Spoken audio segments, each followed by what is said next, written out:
Inflation.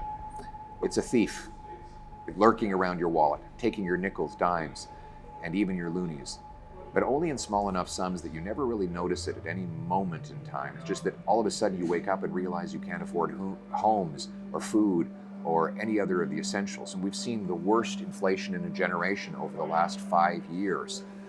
And it's about to get a lot worse if Mark Carney and the Liberals get a fourth term in office. He just announced his platform on a quiet, sleepy Saturday of the Easter long weekend so that nobody would notice it. But it includes $130 billion of additional spending above and beyond all the spending that Trudeau had previously budgeted for the forthcoming half decade.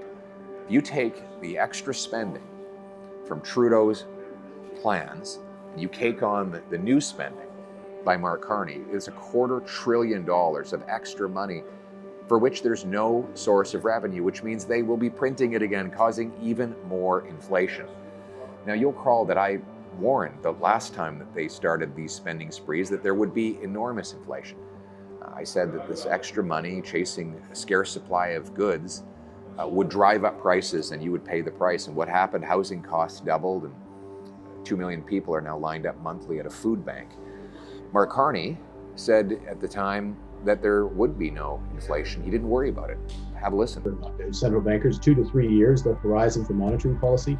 It is unlikely to materialize to a serious extent. In fact, we need some inflation to come off. Well, and when that turned out to be wrong, he said that inflation would actually be a good thing.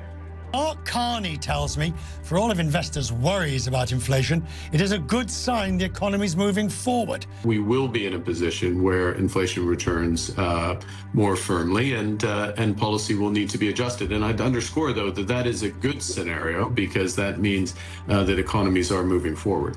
It was anything but the good scenario that Mark Carney promised. In fact, it was the worst possible scenario for you as your purchasing power went down. But it wasn't bad for everyone.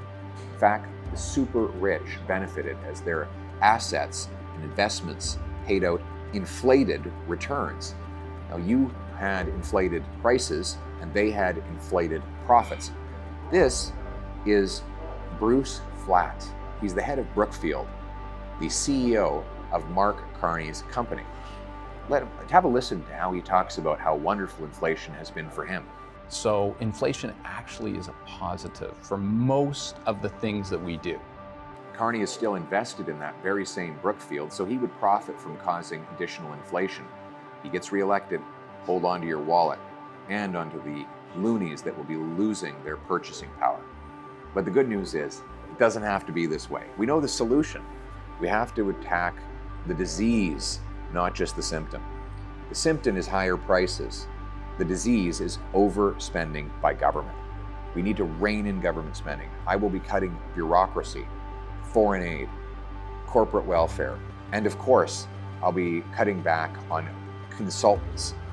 The Liberal government is forcing Canadians to spend almost $1,400 per family on consultants, almost $20 billion just to pay for high-priced consultants to do things that public servants should be doing. I will cut back the government's expenditures on consultants to the level they were at when Prime Minister Stephen Harper left office. That will save $10 billion. That's $10 billion a year less inflation. And instead of creating more cash, we'll create more of what cash buys. We'll unlock the power of our resources, our mines, our natural gas, our oil, our uranium, our hydroelectricity, and countless other things by repealing anti-energy laws, granting permits in 6 months, setting up shovel-ready zones that pre-approve permits so that we can get projects off the ground without any delay. I've had 2 independent, nonpartisan academic economists, one of them who's the former top economic analyst for Statistics Canada, calculate that this will generate $70 billion in extra government revenue over the next 4 or 5 years. Money that you won't have to pay in taxes, money that we won't have to print or borrow, money that will strengthen the purchasing power for all Canadians. Those resources, by the way, also raise the value of the Canadian dollar so that the things that we buy on the world market, like energy and food, are actually less costly in Canadian dollars. This is how we're going to axe the inflation tax and reinstate the purchasing power of your money. Because you worked hard for your loonies, toonies, and bills, and you should bring it home.